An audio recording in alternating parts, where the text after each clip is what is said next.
అందరికీ hi, welcome to my channel. నేను మీ ప్రవీణ. ఇక్కడ పాల టబ్‌లో నేను లాస్ట్ ఇయర్ చిన్నది గరిక అనేది వేశాను. అది ఫుల్‌గా ఎంత బాగా వచ్చిందో చూడండి. అంటే ఎప్పుడు ఇలానే ఉండదు ఈ గరిక.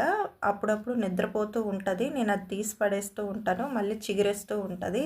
ఇలా చిగురు పెట్టినప్పుడు చూడండి టబ్ అంతా కూడాను ఎంత పచ్చగా నీట్‌గా కనిపిస్తుందో. అలాగే ఈ టబ్‌లోనే మనకి శంకు పువ్వుల మొక్కలు కూడా చిన్న చిన్నవి ఉన్నాయి. ఇంతకుముందు పెద్ద మొక్క ఉండేది. అది తీసేసాను. నిద్రపోయింది. మళ్ళీ కొత్తగా చిగురు పెట్టాయన్నమాట. ఇవి నీలిరంగు శంకు పువ్వుల మొక్క మాట. చూడడానికి చాలా బాగుంటుంది. అలాగే మనకి పూజకి వినియోగించుకునే అన్నీ కూడా ఈ టబ్లోనే ఉన్నాయి. మనీ ప్లాంట్ కానీ, శంకు మొక్కలు కానీ, అలాగే గరిక కానీ అన్నీ కూడా ఈ టబ్లో ఉన్నాయన్నమాట. నేను ఇప్పుడు ఈ గరిక ఎందుకు తీస్తున్నానంటే కనుక, ఈరోజు అమావాస్య ఎప్పుడైనా సరే మనకి నెల మొత్తంలో ఒక అమావాస్య, ఒక సంకటహర చతుర్థి, ఈ రెండు కూడా పడుతూ ఉంటాయి కదా. ఈ రెండిట్లో ఏ ఒక్క రోజైనా సరే నేను చెప్పిన విధంగా, అంటే నేను తెలుసుకొని మీకు చెప్తున్నాను. ఈ విధంగా దిష్టికి, అంటే నరదృష్టికి, ఇంటికి కానీ, అలాగే మన వాహనాలకు కానీ తెల్ల జిల్లేడు వేలు ఉంటాయి కదా, ఆ వేలుతోని నేను ఎలా కడతాను అనేది ఈ వీడియోలో చూపిస్తున్నాను. ఎక్కడ స్కిప్ చేయకుండా చూడండి. అలాగే 3 పువ్వులు ఒకేసారి పూసాయి చూసారా, ఈ గులాబీ పువ్వులు. లక్కీగా ఏంటంటే వినాయకుడికి ఇష్టమైనవన్నీ కూడాను ఒకేసారి కుదిరేయమాట.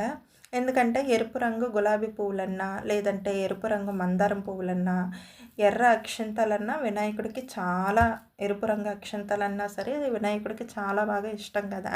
ఇంకెక్కడ గరిక, అలాగే పువ్వులు స్వామివారికి ఏంటంటే అనుకోకుండా కుదిరేయమాట. ఇంకా తండ్రికి పెట్టడానికి అవైతే కట్ చేసి తీశాను, పువ్వులును గరికను. ఇంకెక్కడ మీరు విగ్రహం అయితే చూస్తున్నారు కదా, ఇది నేను తెల్ల జిల్లేడు వేలతో తయారు చేసిందే ఈ వినాయకుడిని. ఏంటంటే నేను 2 ఇయర్స్ బ్యాక్ నేను పూజా సామాగ్రి మనకి ఎక్కడైతే అవైలబుల్గా ఉంటాయో అక్కడ నేను ఆన్లైన్లో తెప్పించాను అనమాట. ఇదైతే మనకి నెలకొకసారి సంకటహర చతుర్థి అనేది వస్తూ ఉంటుంది కదా, ఆ టైంలోనైనా తండ్రిని ఇవే ఈ విగ్రహాన్ని పెట్టి పూజ చేసేదాన్ని. అలాగే గరికతో కూడా మనం పూజ చేసుకుంటే మంచిది కదా. ఇంకెక్కడ వచ్చేసి ఈ నా చేతిలో చూస్తున్నారు కదా, ఈ తెల్ల జిల్లేడు వేలుతో మన ఇంటికి నరదృష్టి కానీ, అలాగే వాహనాలకి దృష్టి కానీ తగలకుండా ఏ విధంగా కట్టుకోవాలి, ఏ విధంగా చేయాలి, ఏ రోజు చేయాలనేది ఈ వీడియోలో చూపిస్తున్నాను. ఎప్పుడైనా సరే మనకి నెల మొత్తంలో అమావాస్య, అలాగే సంకటహర చతుర్థి రెండు వస్తూ ఉంటాయి కదా. ఈ రెండిట్లో ఏ రోజైనా సరే మనం ఈ విధంగా చేస్తే గనక మనకి ఎంతో కొంత దిష్టి నుంచి ఉపశమనం కలుగుతుంది. అలాగే ఇక్కడ నేను తెల్ల జిల్లేడు వేలుతో తయారు చేసిన వినాయకుడు మీకు విగ్రహం చూపించాను కదా, అదే ఉండాలని రూల్ ఏం లేదండి. అంటే ఉన్నవాళ్ళు మామూలుగా తండ్రి దగ్గర పెట్టి వేలు పెట్టి పూజ చేసుకొని తర్వాత ఇంటికి కట్టుకుంటే మంచిది. లేదు అనుకుంటే కనుక మామూలుగా మనకి దేవుడి ఫోటోల్లో విఘ్నేశ్వరుడు ఉంటారు. అలాగే ఏదైనా వెండిది చిన్న విగ్రహం ఉందనుకోండి, అక్కడ పెట్టైనా మనం పూజ చేసుకోవచ్చు. లేదనుకుంటే మామూలుగా స్వామివారిని వినాయకుడిని మామూలుగా మనసులోనే తలుచుకొని అలా అయినా మనం దండం పెట్టేసుకోవచ్చు. నేనేంటంటే నా దగ్గర ఉందని మామూలుగా మీకు చూపిస్తున్నాను, ఉంటే మంచిదని చూపిస్తున్నాను అంతే తప్ప ఇది కంపల్సరిగా ఉండాలి, ఉంటేనే మనం ఇలా చేసుకోవాలని నేను చెప్పట్లేదు. జస్ట్ నా దగ్గర ఉంది, ఇలా పెట్టి వినాయకుడి దగ్గర పెట్టి చేస్తానని చెప్తున్నాను. ఇంకోటి ఏంటంటే ఇక్కడ చాయ్ పసుపు అనేది నేను ఇంట్లోనే పసుపు కొమ్ములతో తయారు చేస్తూ ఉంటానని ఇంతకుముందు వీడియోలోనే మన ఛానల్లో చెప్పాను కదా. అదే పసుపు నేను దేవుడికి సపరేట్ చేసేస్తాను అనమాట. వంటగదిలోనే పెట్టను, అలాగే దేవుడి గదిలో సపరేట్గా పెడతానమాట. అంటే మనకు ముట్లు లాంటివి ఏమీ తగలకుండా స్వచ్ఛంగా ఉండాలి. మనకి పసుపు భగవంతుడికి మాత్రమే యూస్ చేయాలని చెప్పేసి, దేవుడి గదికి లేదా గుమ్మాలకి యూస్ చేయాలని చెప్పేసి సపరేట్గా పెడుతూ ఉంటాను. అయితే ఈ పసుపులో ఎప్పుడు కూడాను గుమ్మానికి రాసిన, లేదంటే దేవుడి పటాలకి బొట్లు పెట్టిన, గుమ్మానికి పెట్టినా సరే ఎప్పుడు కూడా మామూలుగా చిన్న చిన్న మనం పసుపు బొట్లు పెడుతూ ఉంటాం కదా, దానికైనా సరే ఎప్పుడు కూడా నేను అలా పసుపు కలిపేటప్పుడు కొంచెం పలచగా కలిపి అందులోనే కొంచెం జవ్వారి పౌడరు, పచ్చకర్పూరం అనేది యాడ్ చేస్తాను. రోజ్ వాటర్ కూడా వేస్తానమాట. ఇప్పుడు రోజ్ వాటర్ అయితే అయిపోయింది. అందుకని చెప్పేసి ఈ రెండే వేసాను. వేసేసి ఇలాగా కొమ్ములకైతే ఈ వేలుకైతే రాసేస్తున్నాను.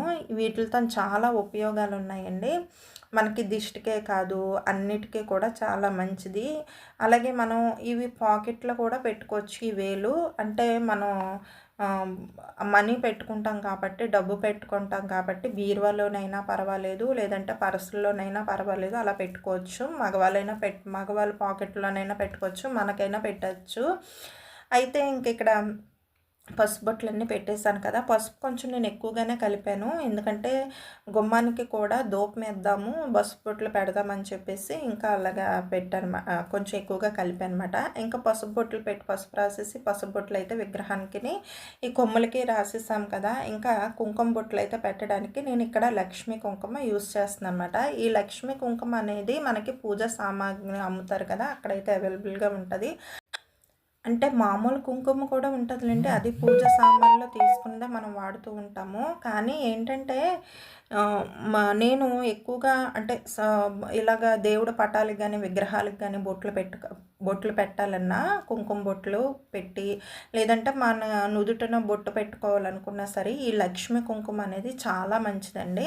లేదనుకుంటే మామూలు కుంకుమలోనైనా సరే కొంచెం పచ్చకర్పూరం కలిపి అలాగైనా మనం యూస్ చేసుకోవచ్చు. కాకపోతే నేను ఎప్పుడు కూడా అలవాటు అయిపోయింది నాకు పసుపు బొట్లు పెట్టేటప్పుడు లేదా పసుపు రాసేటప్పుడు ఇలాగా నేను ఈ కుంకుమ బొట్లు అయితే ఈ డబ్బా కుంకుమ ఎక్కువగా యూస్ చేస్తాను. మామూలు కుంకుమ కూడా నా దగ్గర ఉంటుంది. అది ఎప్పుడు కూడాను పీటలు అలకడానికి, పీటలకి పసుపు రాస్తాం చూడండి, అప్పుడు బొట్లు పెట్టడానికి, లేదంటే గుమ్మానికి బొట్లు పెట్టేటప్పుడు ఆ కుంకుమ యూస్ చేస్తాను అనమాట. ఈ డబ్బా కుంకుమ ఏంటంటే లక్ష్మి కుంకుమ అంటారు. అలాగే కుబేర కుంకుమ కూడా ఉంటుందండి, అది కూడా ఉంది మన దగ్గర.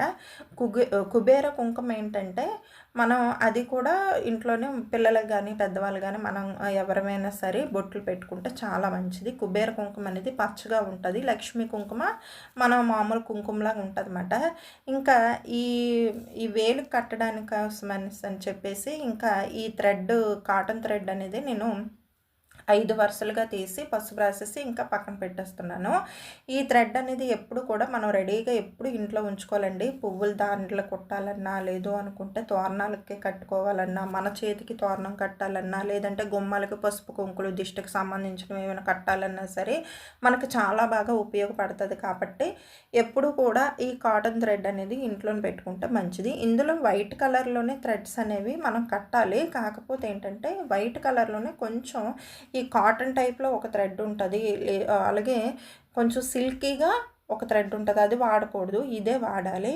అందుకని చెప్పేసి ఎప్పుడు కూడా నేను ఇంట్లో రెడీగా పక్కన పెడతాను అనమాట. ఇలాంటివి ఏవైనా మనం ఇంట్లో ఇలాంటివి ఏవైనా మనం ఇంట్లో జాగ్రత్తలు తీసుకునేటప్పుడు కట్టేటప్పుడు మనకు చాలా బాగా యూజ్ అవుతుంది అన్నమాట. అందుకని చెప్పేసి కాటన్ థ్రెడ్ అనేది ఎప్పటికప్పుడు నేను రెడీగా పెడతాను. అయిపోయిన వెంటనే తెప్పించేస్తాను అనమాట. ఇంకా గరిక, అలాగే తాడు, ఈ వేలుతో తయారు చేసిన విగ్రహం, ఇవన్నీ కూడా రెడీ చేసి పక్కన పెట్టేస్తాను. ఇంకా ఇవేంటంటే మనకి ఈ వేలు ద్వారా మనకి చాలా బాగా మంచిగా ఉపయోగపడుతుంది. ఈ వేలు ఎప్పుడైనా సరే అమావాస్యకి, లేదంటే సంకటహార చతుర్థి నాడైనా, లేదు అది ఈ రెండు తప్పిపోయినా మనకి నెలలో ఈ 2 వరాసుగా వస్తాయి కదా, అమావాస్య వస్తుంది, అలాగే సంకటహార చతుర్థి వస్తుంది. అలాంటి టైంలో మనం ఈ వేలు అనేది ఇలాగా తెల్ల జిల్లేడు వేలు ఎక్కడైనా దొరుకుతుందండి. మనకి జిల్లేడు ఆకులు ఎక్కడైతే ఉంటాయో అక్కడే మరి ఇంకా మొదల్లో మనకి వేలు అనేది ఉంటుంది అనమాట. ఇంకెక్కడ చూస్తున్నారు కదా, ఇరువైపులా నేను ఈ గరిక అనేది పెట్టేసి ఎరుపు రంగు పువ్వులు స్వామివారికి సమర్పించేసి వేలు, తాడు కూడా తండ్రి దగ్గర పెట్టాను. అలాగే దీపారాధన అయిపోయిన తర్వాత ప్రసాదాలన్నీ పెట్టేసిన తర్వాత ధూపం అంతా వేసేసాను అనమాట. ధూపం వేసేసిన తర్వాత ఇంకెక్కడ చూస్తున్నారు కదా, తులసి కోట కానీ గుమ్మం కానీ ఇలాగ అలంకరించేసాను. ఎప్పుడైనా సరే అమావాస్య రోజున మీరు చేశారనుకునే, అమావాస్య సాయంకాలం పూజ చేస్తాం చూడండి 6 గంటలకి, ఆ దీపారాధన 6 గంటలకు దీపారాధన చేసినప్పుడు ఈ కొమ్ములు కడితే ఇంకా మంచిదన్నమాట. ఇంకా మంచిగా మనకి బాగా ఉపయోగపడతాయి. లేదు అనుకుంటే కనుక మంగళవారం, శుక్రవారం. అది కూడా కాదనుకుంటే సంకటహర చతుర్థి వినాయకుడికి ఇష్టమైన రోజు కూడా వస్తది కాబట్టి ఆ రోజైనా మనం చేసుకోవచ్చు. ఇక్కడ నేను మీకు చూపిస్తున్నట్టుగా ఇక్కడ నేను గుమ్మానికైతే ఇలా కట్టేసాను. ఇంకోటేంటంటే ఇదే కొమ్ము మనం రెడ్ క్లాత్‌లో కూడా నవధాన్యాలు అన్నీ వేసేసి, పసుపు, కుంకుమ అన్నీ వేసేసి వేలు కూడా ఆ రెడ్ క్లాత్‌లో పెట్టేసి మూట కట్టేసి మనం గుమ్మడికాయకి కూడా కట్టేయొచ్చు. ఇంకా నేను ఇక్కడ ధూపం కూడా వేసేస్తున్నాను. పెద్ద ధూప్ స్టిక్స్ ఉంటాయి కదా! దాంతో నేను ధూపం వేసేసుకోవచ్చు. లేదు అనుకుంటే గనక మామూలుగా అగ్గి ధూపమైనా వేసేసుకోవచ్చు. అలాగే ఇంకో కొమ్ము ఉంది కదా! అది వాహనాలకి కట్టేస్తే మంచిది.